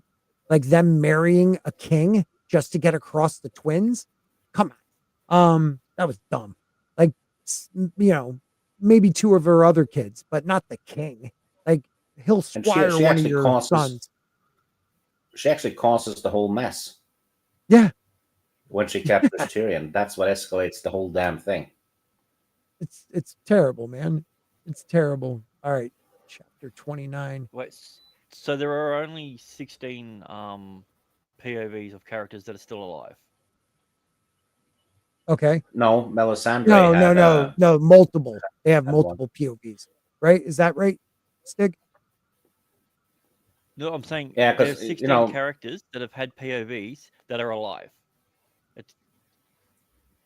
No, because Griff. Yep. He got fried. Yep. And Ned got killed. No, I'm saying you were mentioning about how many. You said he's not doing any new POV characters, right? Which means there are 16 left. Well, okay, so POV characters that have died: Ned, yeah, Cat, everyone that's prologue. Kevin Lannister, Kevin Lannister. So they don't really count, and Griff. Griff. Which young Griff or old Griff? Connolly is still alive, right? He had a POV, right? That I forgot about that. Well, young Griff got fried by the dragon. No, you're thinking of Quentin. Yeah, you're thinking of Quentin. Yeah, Quentin. Sorry. Quentin. He could still be alive. The way his friends acted afterwards, it was weird. I know that's a Preston thing, but I kind of see what he means. If you look at how his friends act afterwards, like not letting people really see him or see the bot, like it's weird how they act. It just leaves it, I guess, open. Wouldn't it be cool if chapter 1 of Winds of Winter Mhm. is Ned Stark? Oh, dude. Because that is a possibility, because they did Yeah. disguise the head. Yep. Why would you want a chapter with a pigeon? He is a pigeon, isn't he? Isn't he? He flaps his wings in anger as no one could understand him. Yeah, back to Kat though. She did have her POVs were important for the fact that it's her fault that majority of the terrible things that happened to the North happened. And I think it was planned because she hated Ned for having John. We don't even have to read this because it's everything we just said. Yeah, Catelyn Stark's chapters are great apart from the fact she's in them. Yeah. I do like this quote: to combine a mother's psychology or psychological unraveling with some of the most pivotal moments of these novels is a phenomenal choice. Okay. It's still all her fault. But let me see if I can get to this. I am going to read Jane. I just want, God dang it. I can't find it. I'm on the chapter. I just don't see it.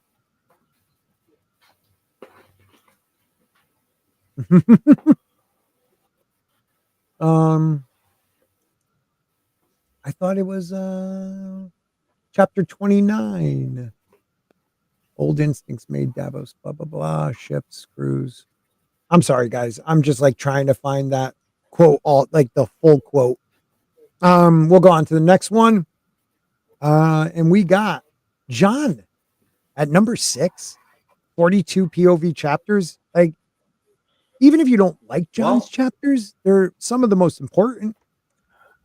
Yeah, but the stuff at the wall after book 3, after the wall being attacked and all that, kind of dull, and it's a lot of man management chapters. Yeah, you need to send so many over there, and then so like him shipping out his friends. You're saying, like when he ships out all his friends, yeah, and even the egret stuff is kind of boring, you know. Yeah, and he's basically just having meetings in book 4 and in book 5, because he's not in 4, is he? Right. But in 1 through 3, they're probably some of the best. But total, the book 5 drags it down, I think. Yeah. Yeah. No, that's his book 5 is just him, the day-to-day, like workings of the Lord Commander. Yeah. That's really all it is. So basically, Ranger John was awesome. Lord Commander John, kind of boring. Yeah, no, valid point, man. Definitely. I didn't even think of it that way, but you're right. It is kind of it. His story is boring, but you also do get some aspects of warging without the knowledge. You learn everything about north of the wall and the wall, which is interesting. I mean, it's important for the storytelling. Anything north of the wall is awesome. Yeah. Yeah, but I don't think that's what they're saying with it, though. We're saying the best chapters. Like, I guess it really determines what we consider the best POV chapters. Yeah. Yeah. Yeah. Like actual, I think putting. Okay. Yeah, I think putting overall with the total, having John in 6th is, you can make a case for that. Yeah. No. Now that you guys say it, I would actually put Davos before him, like higher. There's a common critique in contemporary media that the archetypal do-gooder hero isn't relatable. I read all the time about Jon Snow and how he isn't morally gray enough to be as enjoyable as other characters. Oddly enough, I'll use some lines from Game of Thrones season 7. Why, dude? Why? Which is not relevant to the books at all. Not at all. To make a case for him. In season 7's finale, Theon Greyjoy states that he's envious of John's ability to always make the right choice. John assures him that this isn't the case and that he has numerous regrets of his own. He is a boy facing unprecedented conflicts regarding bigotry, societal structure, and even existential threats, and he attempts to handle them with what maturity he can muster. That's such a That's dumb. One, using anything from season 7 is Yeah, dumb. that's an Two, SJW writing this. using that line, that's such a dumb perspective to look at it, that he's always like his decision caused himself to get his dick cut off. John's decision caused him to die. Yeah. I love Alpha Kenny 1, Alpha Kenny 1. You just giving it to him, giving me straight. I love it, man. Except in the show, when John didn't get stabbed for his own actions, he actually got stabbed by Alistair Thorne for Alistair Thorne's actions, because Alistair Thorne was the one who let the wildlings in, not John, because John was with them. But didn't John just say he was going to march north or south? John said he was going to march south, and he said that's why that was the excuse. That's why he was killed.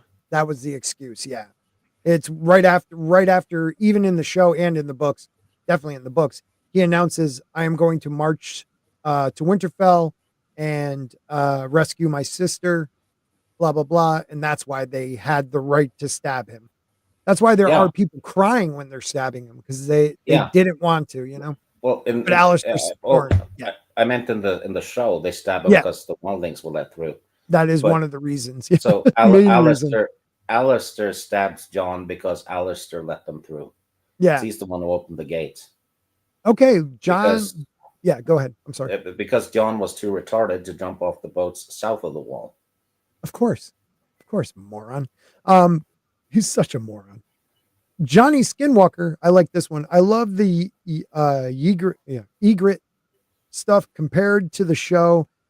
Half-hand let John handle her to test him, and he was actually happy that John did not kill her. Yeah, no, maybe I'll take some of that back, because in the books it is definitely better than the show. Yeah, you know, that fire bush in the cave, you know, he got laid, and he was allowed to get laid because Half-hand told him it was all right. You know, you have to get their trust. The Half-hand told John to use his whole hand. Yep. Good way of putting it, Jane. The do-gooder may not be relatable because of the world we live in, but it is an inspiration. We need more do-gooders. Yeah, John's an inspirational character. I will not move on with my life. Littlefinger, Cat's sister, conspired and started the entire mess with Maester Lewin. Jane gifted a Sporking News membership. Jane, so that is. I always knew she was filthy rich. Also, that officially, I just looked at it. We are actually 2 away, so 2 more memberships, and we get the new emoji. Is that real? Oh, I didn't even know that. All right, so 2 more. How many is that? What is that? 60? It's pretty close. Okay, yeah, we got. This is our 7th membership tonight. Jane, you rock. Sonny Frank, you are a member, and we're gonna do that game we were looking at before. I'm gonna play that on a member stream, hopefully this weekend. We'll find out. Is it a valid membership that she gave, though, given that she's a bastard? It's a bastard. Oh, that should be a level. Yes. The bastard folk. You know, I'll name them all. Level 9 out of 10. Technically, it would make sense if it was the bastard was like a spork.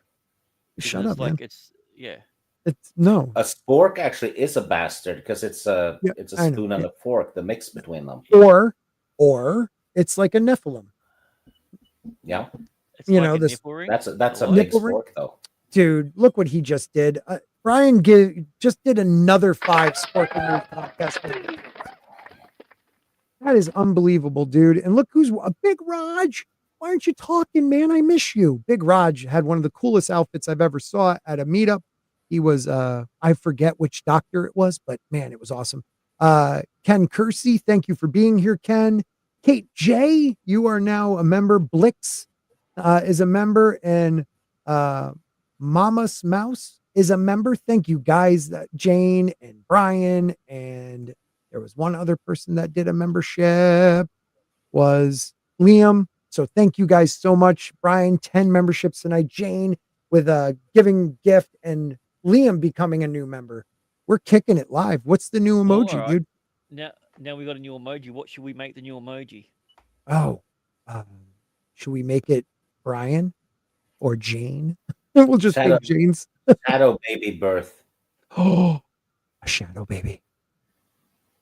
A shadow Spork. Well, now that I know how to take out the backgrounds on photos, I'm going to update my.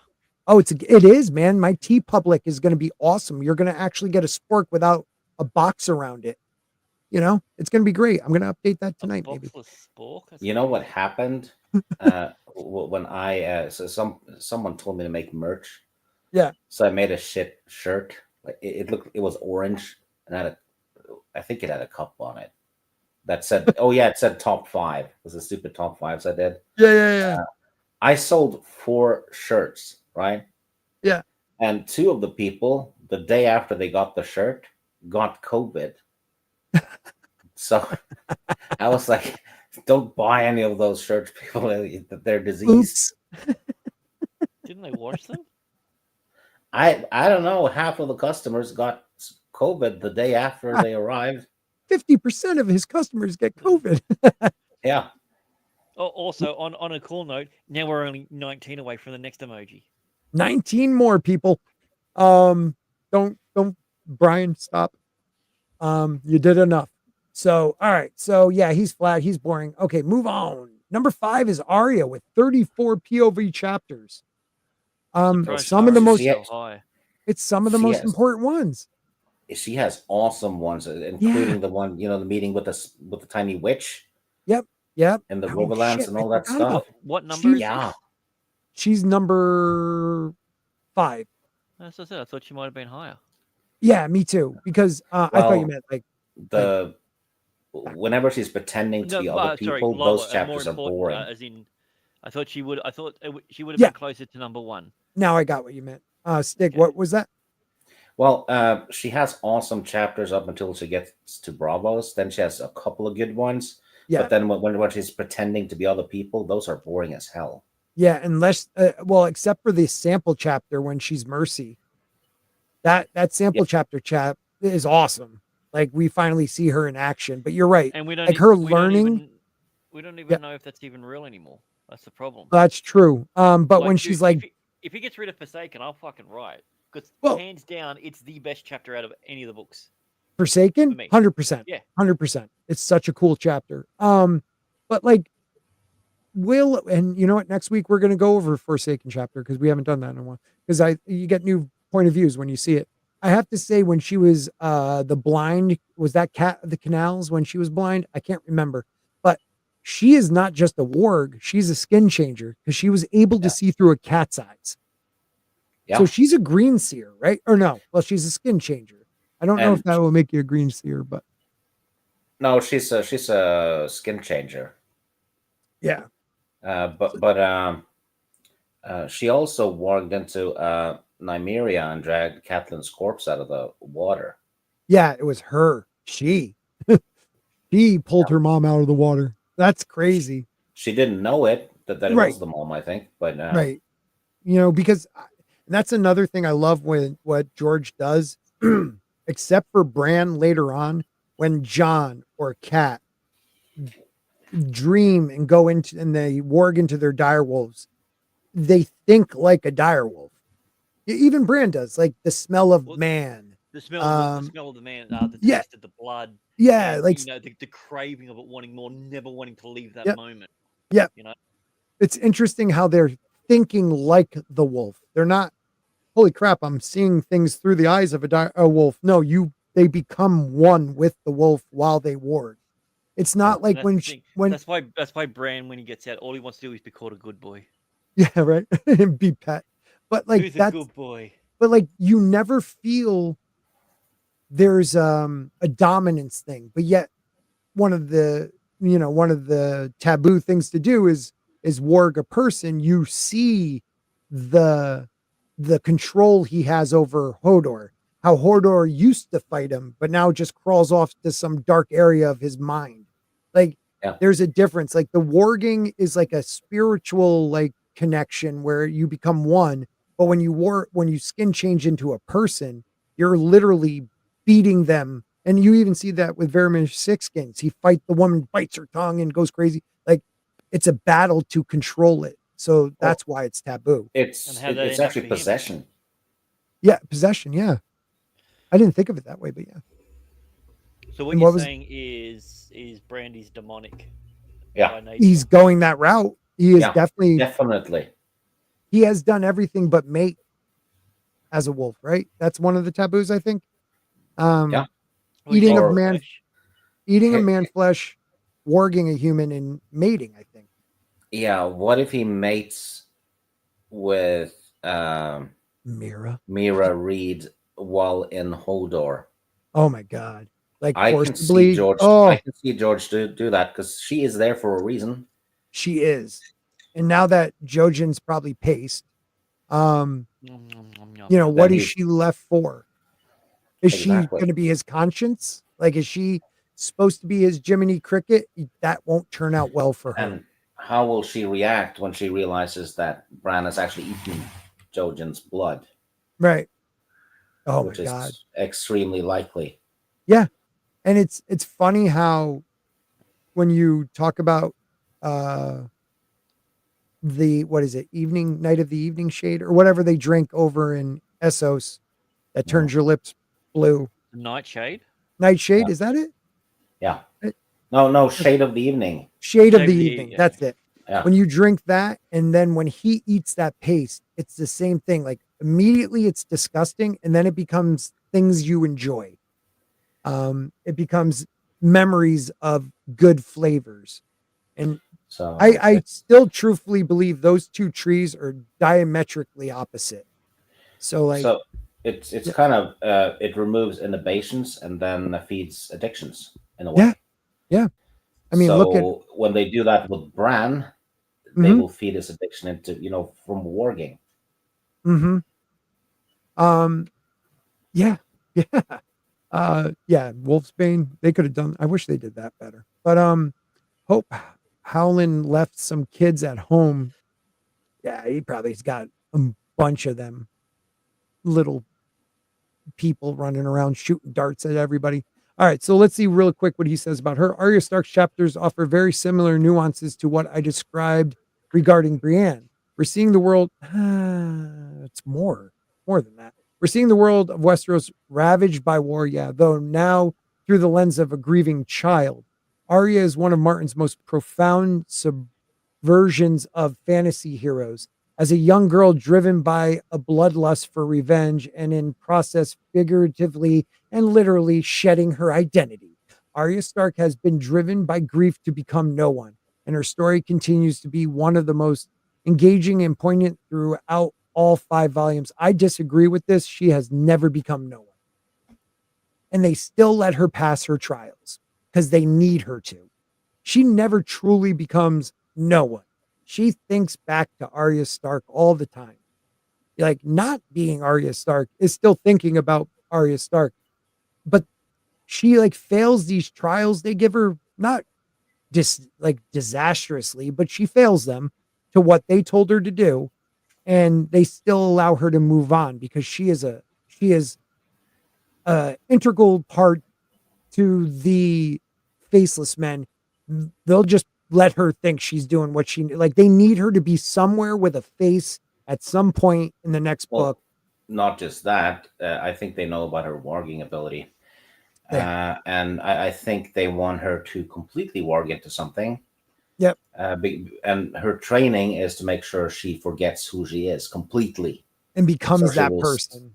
Yeah, I think maybe, but she keeps failing, Yes. and they're supposed to be strict, yet they keep giving her a lot of leeway. 100%, man. And that's not a lot of people point that out, but that's a huge like red flag for that storyline. Like, she doesn't Yeah. realize it, but she keeps failing them, and they don't stop her growth. They just push her on to the next level. They Yeah. make her Almost like work they for know it a who little she bit. is. Well, Mm. she's Arya Stark. She could become no one, but she'll still always be Arya Stark, who has, she's the Stark in Winterfell. And if they're connected to the old gods or the great other, as I think they are, that might be something very important, that they need her as Ned or somebody else's face in Winterfell when the others come. Well, not just that. You know how because Vermeer Sixkin says this to John about ghosts, that if you've warged into an animal once, Right. anyone else who can warg can use that animal again because the door is Yeah. open. It So makes how it do much we know? easier. Yeah. How do we know if someone hasn't been using Nymeria? Because Nymeria apparently has a huge wolf pack She's now. just So, been collecting wolves. Yeah, it's a yeah, super on pack. behalf of whom? Maybe Whom? someone's been controlling Nymeria and collecting that pack And for a you've reason. brought up before Ghost too. Ghost does some things that John can't sense him, and that's most likely because somebody else is in his mind. Yeah, But someone's in the he driver's does. seat. Vermeer does say that even though that you can, some will fight and not let you. Others will let you just slide right in. Like the old dog would let him Yeah. go right in. But like some of the younger ones that have been warged will fight. Yeah, don't use the term just let it slide right in. It makes it sound really worse than what it is. The old dog just let me slide right in. Right in. Yeah. Listless says, is Arya Yeah. going to orchestrate an attack as Nymeria with that whole pack? 100% is probably going to be against the phrase. Mhm. She'll totally do that. Nymeria has been roaming the edge of everyone for like 3 books. Yeah, she's just in the Riverlands, which the phrase are part of. So somebody's whole house. Think about it. He has like what, 100 grandchildren, sons, great. Like if she gets enough wolves to take out everyone, or at least every male. It has to be someone who's in the area that's close enough, right? And that knows about Nymeria. Yep. You'd think Howland Reed might be a candidate for that. Ooh. I mean, yeah, if you look at it, the Riverlands are over here and the neck's right there. Yeah, and he would have heard about the goings on, and I mean, and he's supposed to have some kind of powers, so right. And he has been to the Isle of Faces. One of only a couple people in the last couple hundred years. The other person was during A Dance with Dragons. Yeah, maybe he got some instructions over there. Yeah. I don't know. Everything he left, and the first thing he does is go to that tourney, and everyone's life is affected by what happens to him. Think about it. You know, like would Lyanna Stark ever, if she is the Laughing Knight or Knight of the Laughing Tree, would she have donned that if she didn't kick the crap out of those squires? You know what I mean? Like there's a lot. Yeah. And because here's the obvious one. Mm-hmm. Why would he send his kids to help Bran when his kids are likely to die from it? Right. Because he must know once his son's done with his mission to get Bran to the cave, he'll no longer have that. Like, it's funny when you think of what's the son's name? His son, it's Jojen. I'm sorry. Yeah, Jojen is so like mature for his age, but the closer they get, like when they get real close to the cave, he starts getting very immature. And when they get to the cave, it's all gone. It's almost like the green sight left him, and he's just a little kid again, and he's terrified. I think it's because he's seen his own death, and he knows it's right around the corner. Yeah, you brought that up once before, or a couple times before, and it always is probably the spot on guess with that one. Number 4 is Danny, 31 POV chapters. Daenerys Targaryen is a mixed bag for me. On the one hand, I'll admit that I find the Essos plotline to be the least interesting part of the series. On the other hand, Dany has some of the most awe-inspiring chapters in the entire series. Be it the birth of her dragons, her venture into the House of the Undying, or the fighting pit battle in Marine, Dany's perspective is the one that shifts A Song of Ice and Fire from a historical political web to a majestic fantasy epic. I mean, I think Brands does too. I mean, like, is it really? And the prologue in book 1. Yeah. Walkers. Right off the rip. Dragons show up. But, I agree that a lot of the ESO stuff is actually boring. Oh, the Marine is quite boring. Yeah, and a lot of it doesn't really go anywhere except that, these people are pissed at they're going to attack. Yep. But that's pretty much it. See, in most cases. Well, what I got from Marine and from Karth is that when Dany tries to be mostly Marine, she tries to be the queen. She tries to be, helpful to everyone. She takes concessions. She gets married. She starts dressing like them, this and that. She forgets the whole thing is teaching her, you are not this, you are the dragon, and you bring fire and blood. Why are you pretending to be some other culture, some other person? Like, Marine's very important, and I think that's why it's so boring. It's because it's like she has to get it beat into her that she does not have to rule like this. She's a god with these dragons. Like, literally, she is. That's why I think her flying off is. Yeah, that's the purpose of it. I think what's going to happen is she's going to succeed without it. She's like, fuck, I don't need this. Aegon did it with his dragons. Yeah, and she looks up to Nymeria as well as one of her heroes. So, like, there's always that as well. And don't forget too, like, she later, Mason. Sorry, buddy. I would have gave you a chance to, guys. Please. Well, he said be right back. So. Oh, okay. The I thing just with that because I know Scott doesn't look at the private chat. I never do. Dany, she flies off.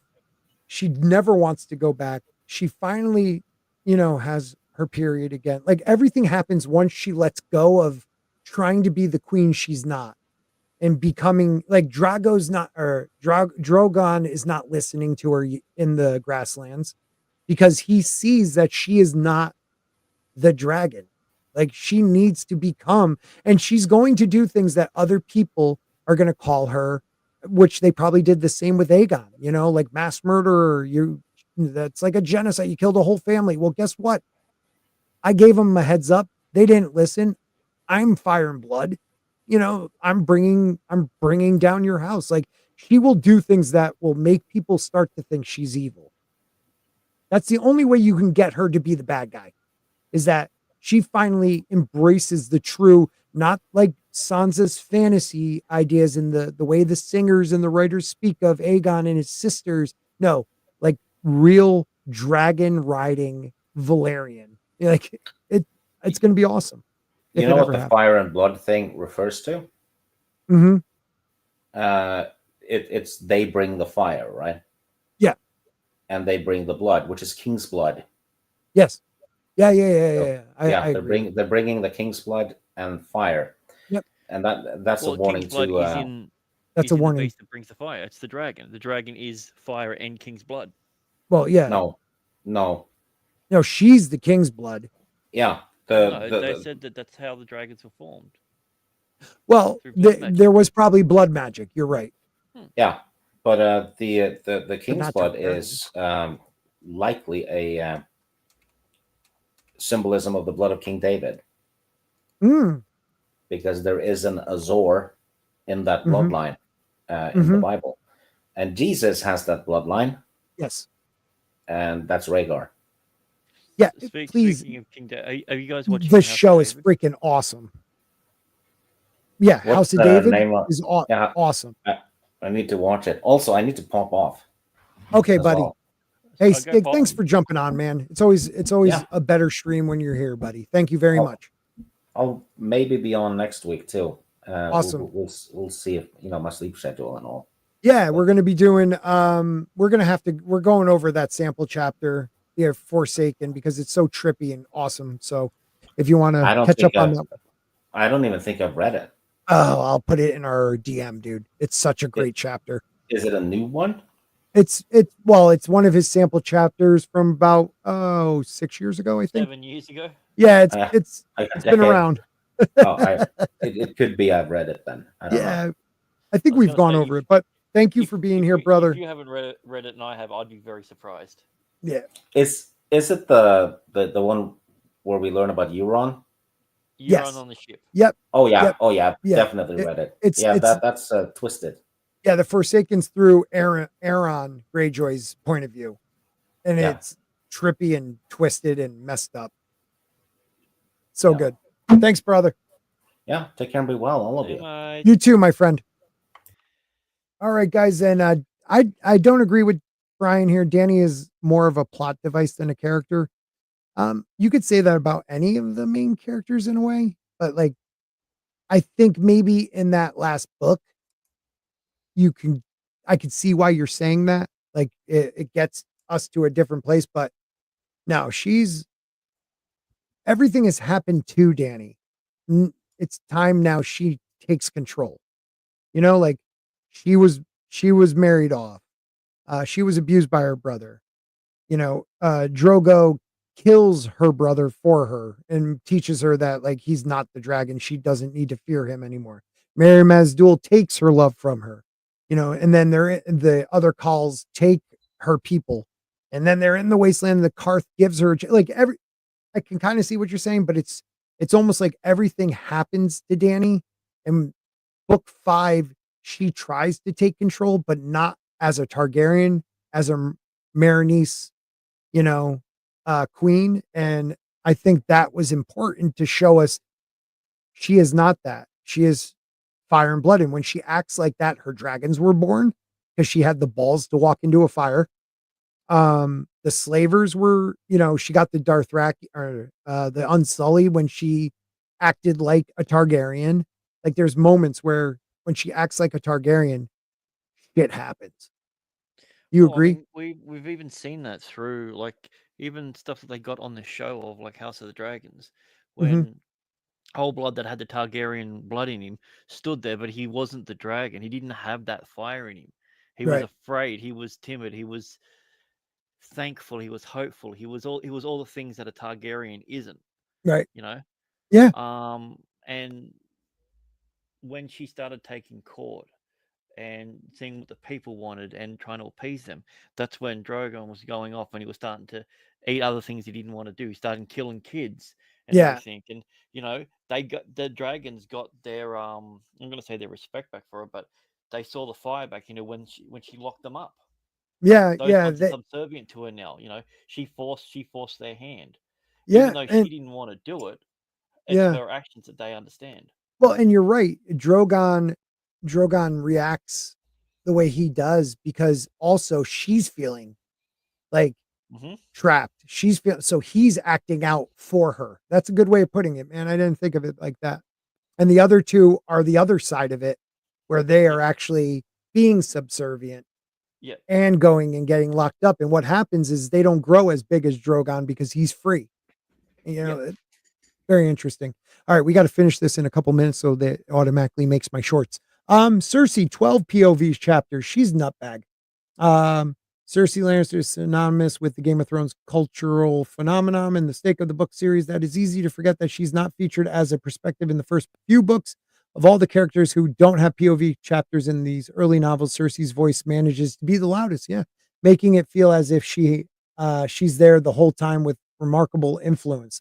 Thus, when we finally do get her perspective in Feast, it's fascinating to reveal that what could previously have been perceived as conniving viciousness is actually deep-rooted paranoia and existential fear. Is she number 3? She's number 3. So we've got Tyrion, Cersei, and Ned's left. That's it. If he doesn't put Ned, he's going to put Ned as number 1. I don't know. All I'll say about Cersei is this. He has a point. Like you see this strong, does whatever she has to do to win the Game of Thrones. But when you get in her mind, she is narcissistic, believes if she was a man, she would rule the Lannister line. And she's delusional and not very good at the Game of Thrones. She trusts the wrong people and she's now becoming a drunk. Tyrion with 49 POV chapters. What do you have to say about Tyrion? It was always my favorite. For me, it was my favorite ones. Mhm. If I saw that Tyrion's chapter was like 4 or 5 chapters ahead, I'd be like, oh fuck, all right. Yeah. I got to get through this other stuff, and then whenever it was on there, it always felt too short.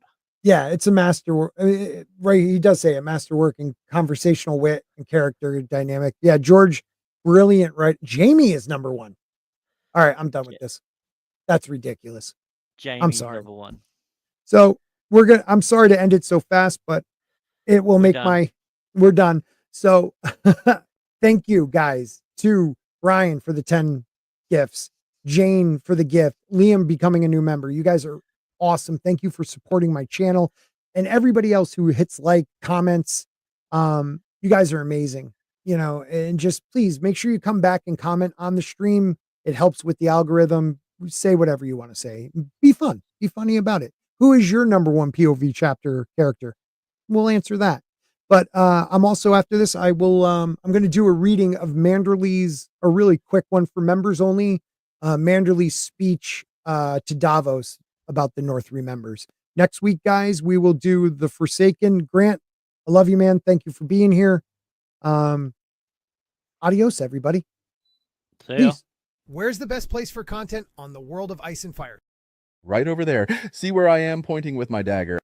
I just found Sporking News Podcast with me.